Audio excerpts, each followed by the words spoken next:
So, could NAD plus finally have found a way through the skin? NAD plus has been one of the most talked about molecules in longevity medicine. It is fundamental to mitochondrial metabolism, redox balance, DNA repair, and sirtuin activity. We know all that. But there's been a big problem with trying to get it into the skin. We know that it's relatively unstable, it can't penetrate the skin barrier, and it certainly doesn't get into the mitochondria. But actually, there was a fascinating new paper in Materials Today Bio that may have found a way around all that. It's just recently been published. So researchers developed something called ICON, and that's an ion-coupled NAD transferase. Essentially, they packaged NAD plus into flexible lipid vesicles designed to both stabilize the molecule and transport it through the stratum corneum. A bit like the COVID vaccine, isn't it? And this is where the interesting part really comes in.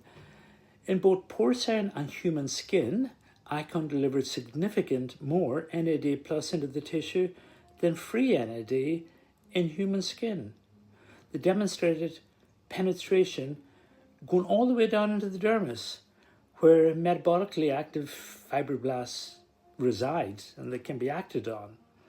But believe it or not, they went the extra mile. So what they did was they got high resolution spatial transcriptomics.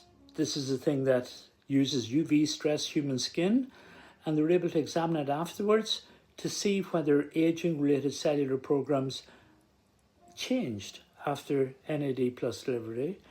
And believe it or not, they did. They found reductions in transcripting signatures associated with cellular senescence. And this is what I talk about in a lot of my books, cell senescence. Oxidative stress and DNA damage, they all changed. And even the markers in P16 and P21.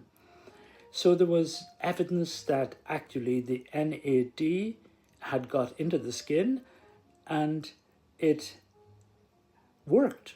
Have they got a cream yet that will reverse human skin aging? No, but at least now we're dealing with something scientific that has been confirmed.